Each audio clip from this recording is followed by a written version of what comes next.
David with EV World News. We talk about electric vehicles, green energy, and the stock markets. And I'm back today on a Tuesday with our founder and chief editor, Bill Moore. How's it going today, Bill? It's going fine. You can see that I'm wearing my special Tyrannosaurus t-shirt that I made. Yeah, well, you know why they went extinct, right? No, why did they go extinct? Because there was a COVID outbreak and they couldn't put on their mask because their arms were too short. Well, sure, yeah. I thought it was a comet or an asteroid, but who knows? No, I saw somebody did a comic strip on how it really happened. Little tiny arms, yeah. Yeah, and they couldn't reach up and put on a mask. They were trying to ask other dinosaurs to help them get their mask on. Yeah, exactly. So anyways, let's see here. By the way, there is a reason I'm wearing this, is because this launches an augmented reality projection of a dinosaur, but I won't bother you with that today. I'll make a video at some point. When Bill and I talk EVs, see, most people when they talk EVs, they think we're talking cars, but for Bill and I, it's usually aircraft. Oh, it's aircraft. Yeah. Today it's augmented reality. There you go. So the U.S. Navy, in partnership with Sky Dweller Aero, achieved a continuous solar-powered uncrewed flight during a nonstop 3-day test from Stennis, Mississippi. Interesting. I'm doing a real estate development right beside this base. Well, no kidding. Yeah. That's a NASA facility. So, led by the Naval Air Warfare Center Aircraft Division, the test of Sky Dweller UAS marked a significant advancement of both long-endurance solar-powered UAS technology and its potential to enhance maritime intelligence, surveillance, and reconnaissance. The demonstration is a prime example of how, let's call it NAWCAD, NAWCAD partners with technology to deliver what the fleet needs. It was a 73-hour flight. Yep. It proved Sky Dweller's ability to maintain continuous solar-powered operation. Even at night. Yeah, that's pretty amazing because maybe it flew high enough that the planet. Yeah, right, exactly. Yeah, that'd have to be pretty dang high. I think that's sort of stationary orbit about 12,000 miles out or something. Be interesting to see what the altitude was, but I bet they don't publish that. That may be classified. It probably would be, yeah. Yeah. Although, we had a guy in Switzerland who took his solar-powered sailplane up to 30,000 feet. Yeah, we talked about that. That was pretty cool. Yeah, so we know it could get to that altitude, and because it's unmanned, it wouldn't have to have oxygen on board. I'm trying to think. I don't think the solar impulse. I think they probably stayed in the $15,000 to $25,000 altitude range when they went. I mean, we've had this technology for a decade now. In fact, you can go back and look at the guys at AeroVironment and Paul McCready and the work that they did. Actually doing this for NASA, where they had these long-range solar-powered aircraft for communication and things of that nature. So it would make sense that the Navy would look at something like this. No, it seems like a pretty ingenious idea here. Let me see if I can get this up on the screen here. The Sky Dweller.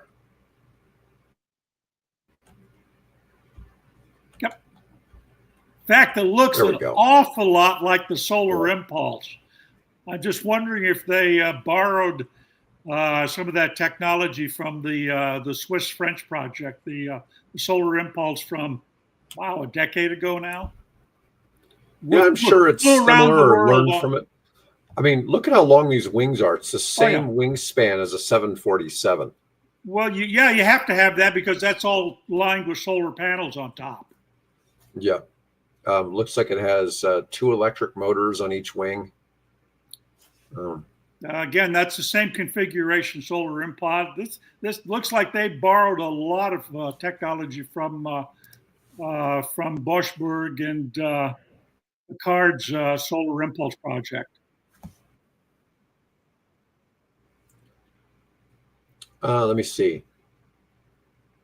The solar-powered aircraft used by the Navy for the test flight is the Solar Impulse 2, which the company described as the first solar-powered aircraft to circumnavigate the globe. 72-meter, 236-foot wingspan. So that is the Solar Impulse 2. Yes. I didn't look, when I posted that, I didn't have a chance to look over the story very closely. Yep.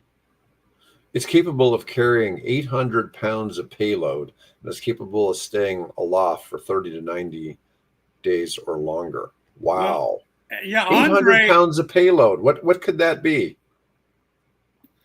Whatever you want it to be. What would the military put in a whatever you would want it to be. You want it to track, whale movements. You could do that. You wanted it to track submarines. You could do that.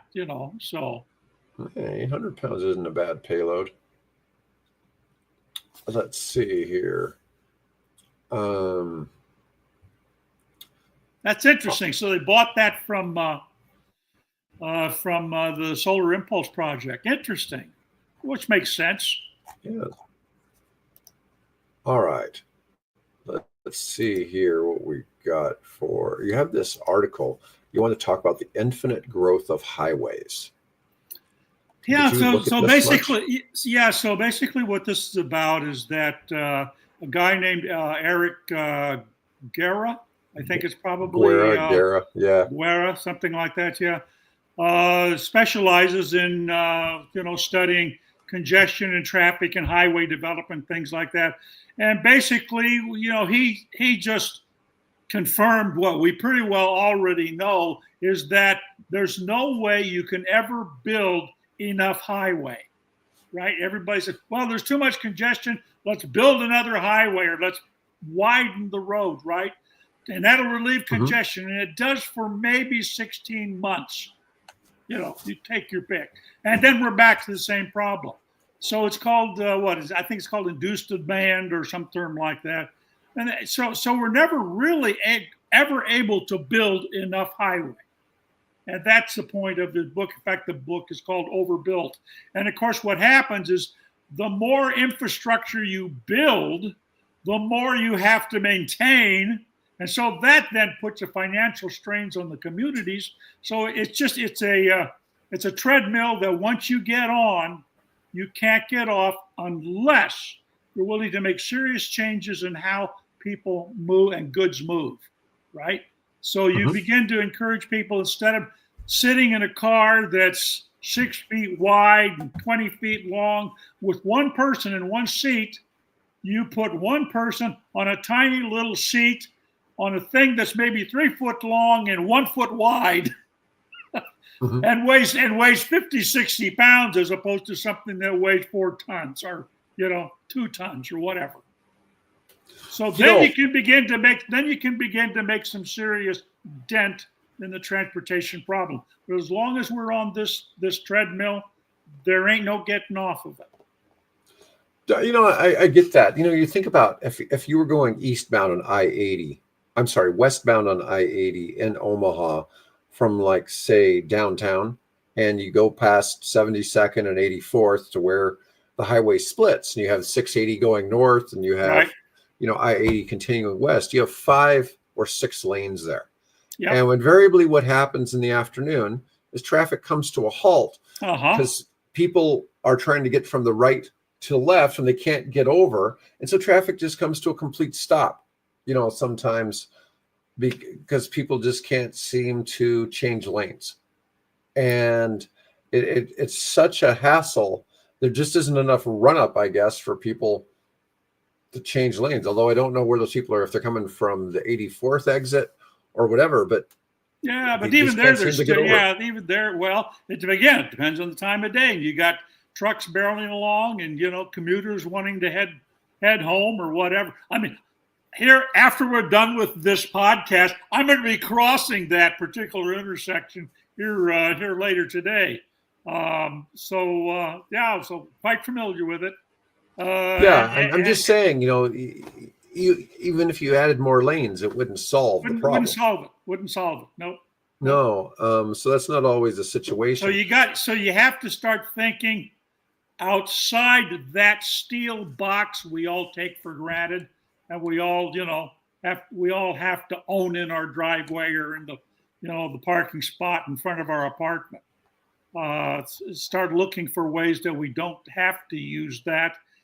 We've got electric motorcycles now, electric assist scooters. I'm starting to see more adults riding around on these stand-up scooters, like Lime has and Right. Some of those share companies. They're starting to see them. That's what they're using to get around the community, which I think is fabulous.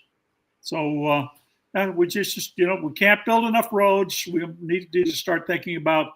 Of course, the problem is you go to the Netherlands, and they got a problem with too many bikes.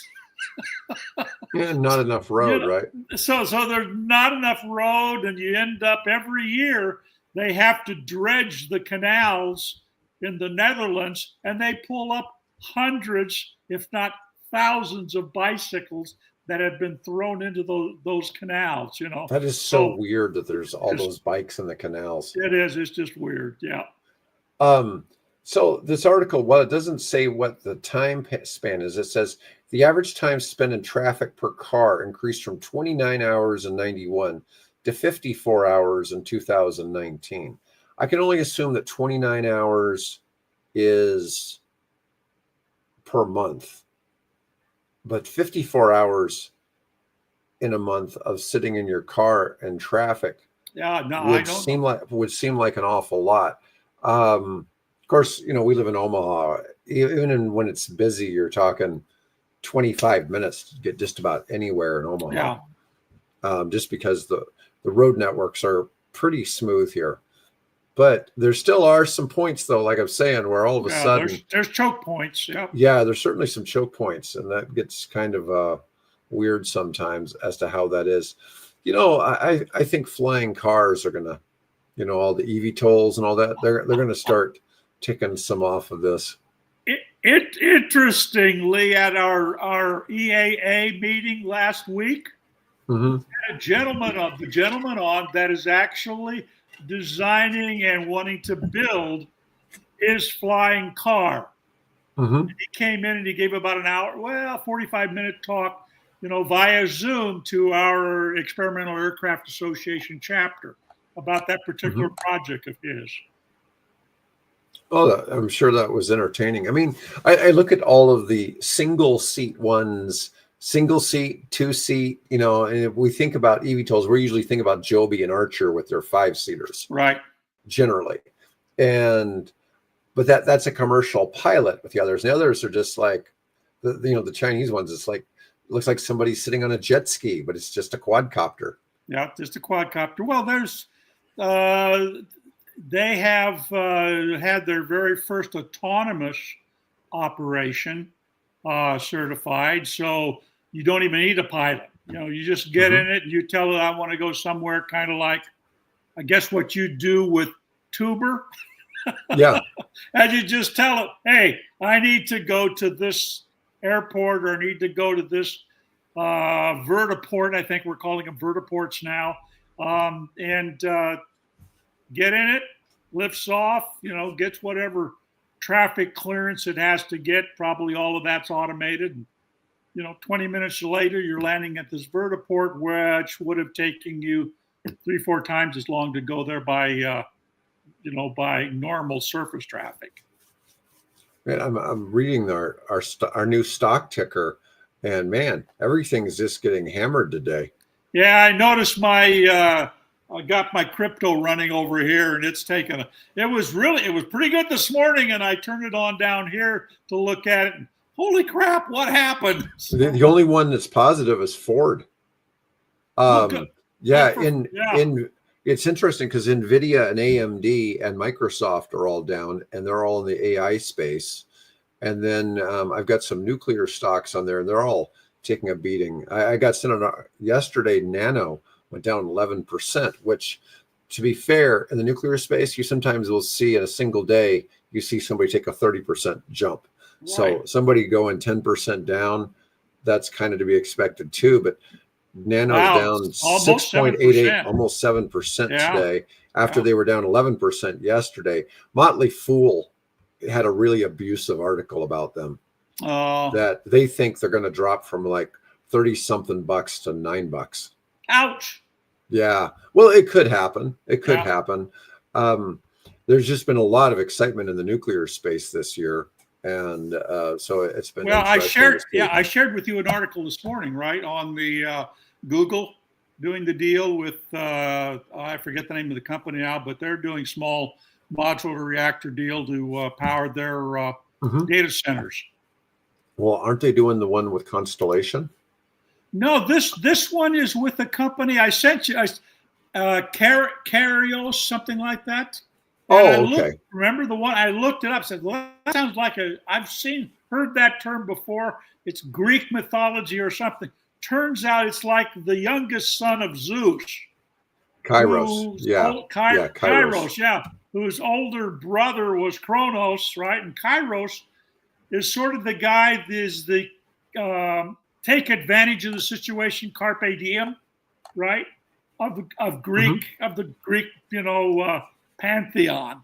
So he's the guy, take advantage of the opportunity when the opportunity presents itself, which I thought was kind of an interesting name to pick for the company.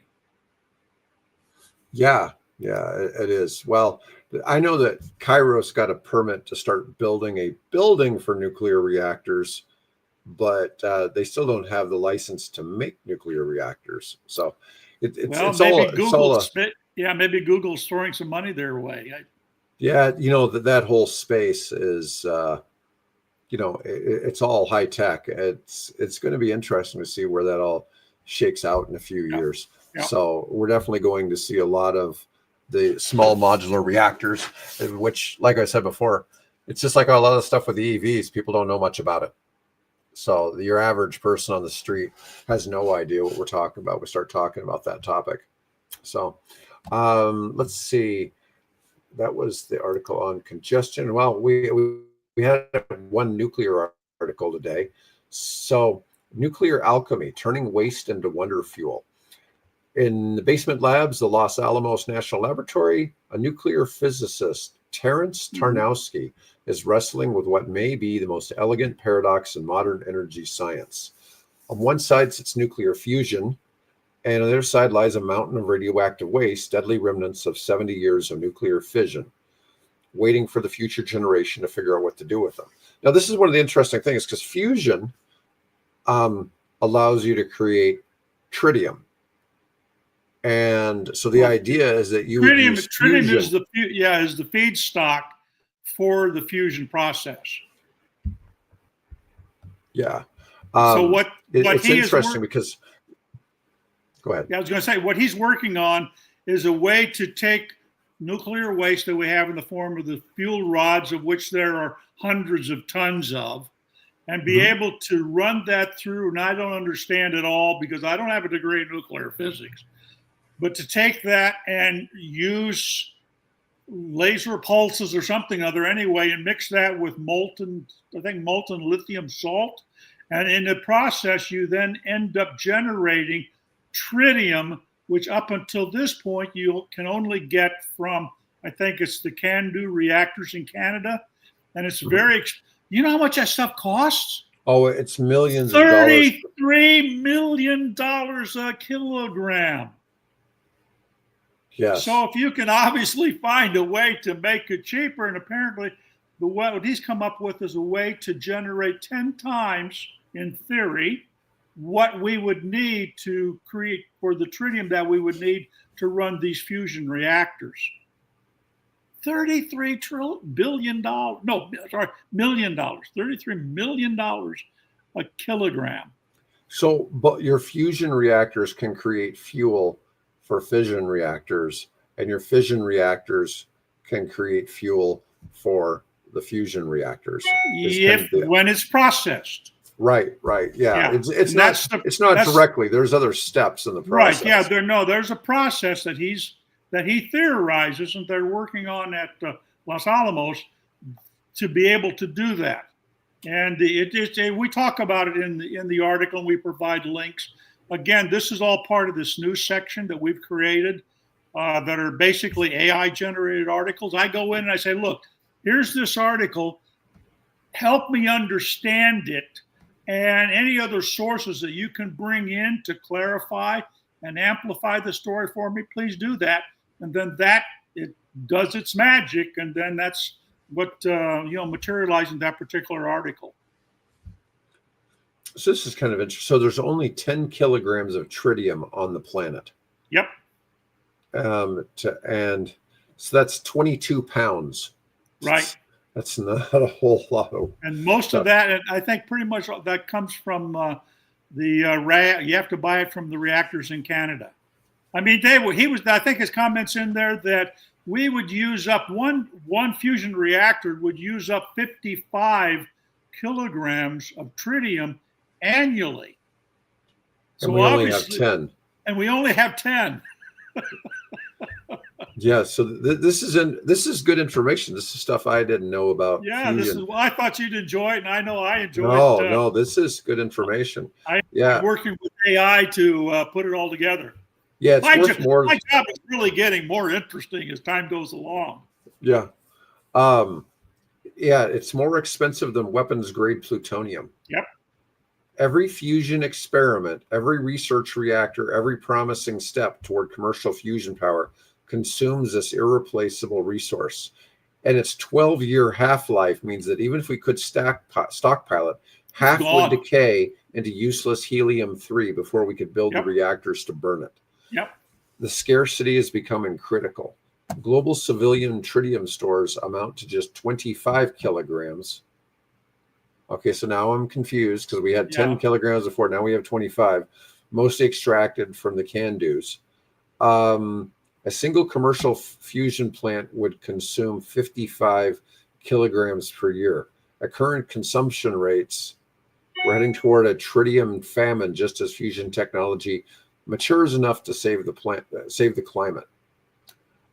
Nuclear waste, by contrast, exists in embarrassing abundance. Now, as I've said before, if we were doing what they're doing in France, we'd only have 1/4 as much nuclear waste. That doesn't make it zero.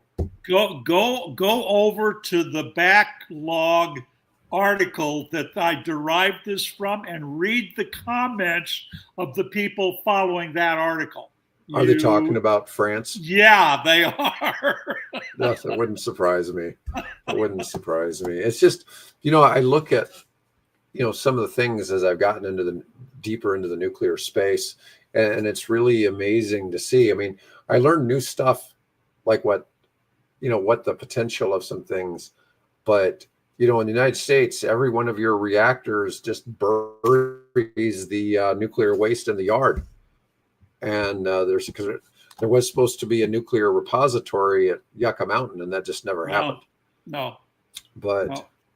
They wanted to bury some of it here in Nebraska. Yeah, why not? Nobody lives here. Well, nobody lives here. Only thing is, you got this thing called the Ogallala Aquifer. No, right? I get it. So there's this precious resource called scandium, which there's a mine down you know where Peru State or whatever is? I can't think of the name of the town there. Yeah, but I know what you're referring to. There's a scandium mine there that hasn't operated since 1963, and it just got some big grant from the federal government. And apparently, I'm not even sure what it's used for, but it's another critical mineral that there's not many places in the world where it exists. It just happens to exist in Nebraska. Yeah, it's a one of those rare minerals we're talking about. Yeah, right? Yeah. Anyways, tritium's properties make it essential for fusion and incredibly difficult to manage. Unlike ordinary hydrogen, tritium is radioactive and decays rapidly. Also behaves like molecular hydrogen, meaning it can leak through seemingly solid materials and become embedded in reactor walls. It's a tricky fuel to deal with. Yeah, this is one of the things why they keep, they always talk about fusion is only a couple decades away. 25 years away, right? Yeah. I mean, there's been some significant. Somebody got a power purchase agreement for fusion already. Okay, so somebody's issued a contract to buy fusion energy, which still they haven't figured out quite how to make it. Nobody's doing it yet. Yeah. Yeah. So my understanding is it still takes more energy to create the fusion reaction Right. than it kicks You're getting back out. Right. Yeah. Yeah. But it's interesting to see, and at some point, to do something. If nothing else, it's a great use of nuclear waste, right? So, I think that's a good thing. All right, let's talk about the Gone with the Wind article. Ordinances in Arkansas, Louisiana, and Mississippi discourage investments in renewables. Some of it is just like downright, something like 1/3 of those states have local ordinances that against wind turbines. And now I will say this: those aren't the windiest states in the country by any stretch. No. Okay, only in a windstorm or like a rainstorm do they really get wind. So they probably don't need wind, but some of this is carrying over to solar. And I've had people complain about how solar looks, and it's like, really, you really care how that solar looks? I mean, solar panels at most are what, 12 feet, 10 feet, 12 feet at most when they're out in the field. I mean, they're not really. Oh yeah.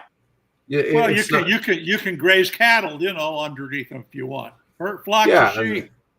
Right. Yeah. 1 in 5 U.S. counties now restrict or ban the development of new wind and solar power. I wonder where that's coming from. Yeah.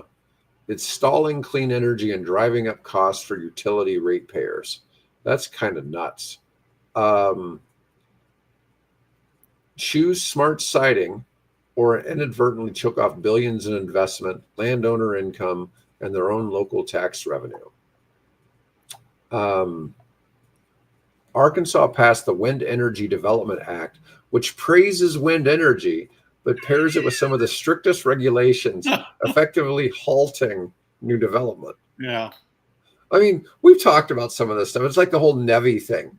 It's like, well, the idea is to put out more charging stations. We're going to make it super hard to do it.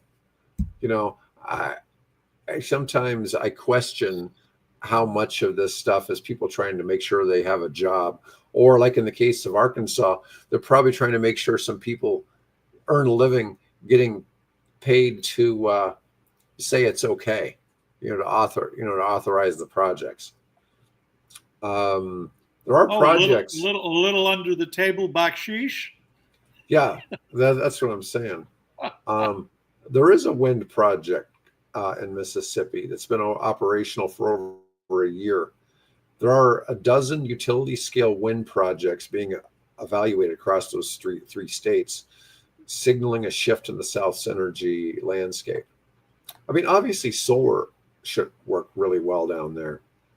Well, they don't have to worry about snow getting on their collectors down there.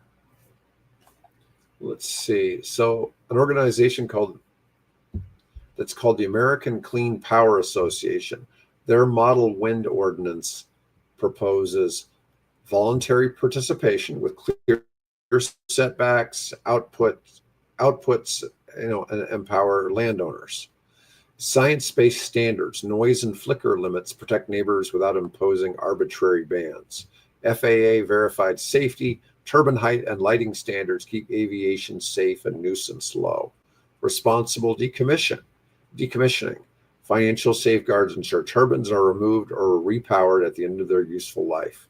That's clear, predictable permitting. Well, I don't know what's supposed to be the useful life of a wind turbine. It's about 20, 25 years, about like this. Okay.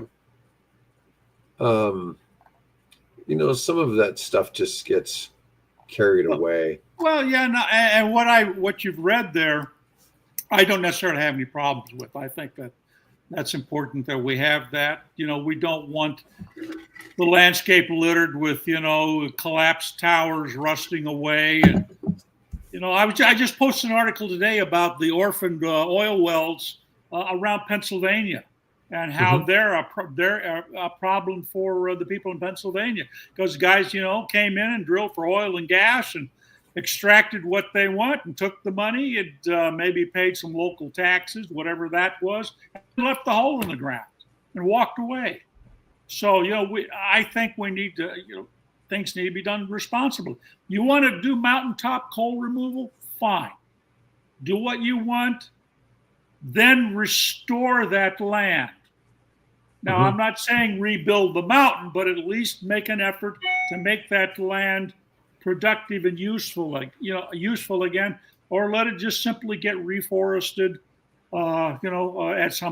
at some point, several decades down the line. But at least think about, the impact that you're going to have with, with whatever mining project, whatever energy project you're putting in. So I'm good with that. But if you're doing it just simply to make it harder for a company to provide clean, safe, renewable energy at a lower price, then I do have an issue with that. All right. Let's look then at the coal article. So coal is linked to cancer, not wind power. Well, I didn't think there was any coal in wind power. What? That was, yeah, so confusing, isn't it? Yes. So an article published by Duke University about coal plants explains documented health risks from exposures to the pollutants include premature deaths, cardiovascular diseases, lung cancer, low birth weights, higher risk of developmental and behavior disorders in infants and children, and higher infant mortality. Well, we've had a decline because it's not new that people have far higher death rates where they near coal-fired power or downwind of a coal plant. Yep. Yeah, and so we've had huge reductions since, say, 1990. Maybe even longer than that. Might be even 40 years going back that we've known this about coal. It's just we're down to 18% of U.S. electricity generation is still coal-powered. Still hear this all the time, that, your EV's powered by coal. It's like, well, no, not in the United States. If you're going to point a finger, point it at natural gas. That's going to be the big one. Yep. Right now, natural gas is at like 40%. Yep. And then you still got 20% renewables and about 20% nuclear in the United States. So you got, other things besides LNG and coal, but coal has obviously been linked with lung cancer more than anything. And I don't know. I don't know how much longer we're going to really have coal around in the United States. So, I mean, it just seems unfeasible. I just saw an article today that the AI, revolution that's taking place with, all of the data centers and things like that has reinvigorated, some words to that effect, the coal industry, because they're having to fire, because you want more steady power coming into those plants, and that big pile of coal sitting outside the generator plant is one way to do that. Maybe not the smartest, certainly not the healthiest, but that's one way to guarantee that. So, some areas it's helping revive the coal industry, but generally, we're moving on. So Central Appalachian coal miners born in 1940, the same year as Chuck Norris, by the way. That's the year Chuck Norris was born. Had 8 times the odds of dying from a non-malignant respiratory disease such as black lung or COPD than their counterparts in the general population.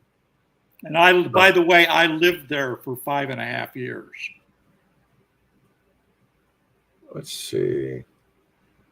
Yeah, it's just, it's well known, the problems. I understand there's part of the U.S. population relies on coal mining and stuff like that in Pennsylvania and West Virginia, but I don't know what Tennessee, you do about that. Down into Alabama,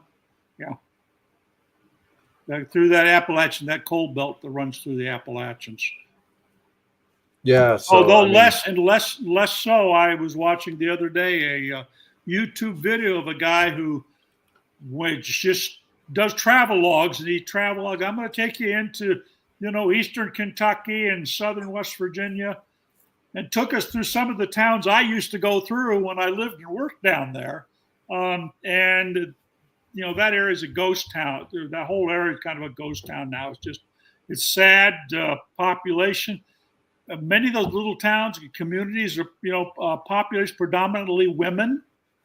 The men have, I would imagine they're probably widows of former coal miners that they can't afford to live anywhere else but the home that they bought 40 years ago.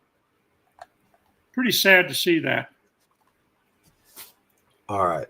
So for the last thing I wanted to cover the list of EV deals where battery range is starting to become quite affordable.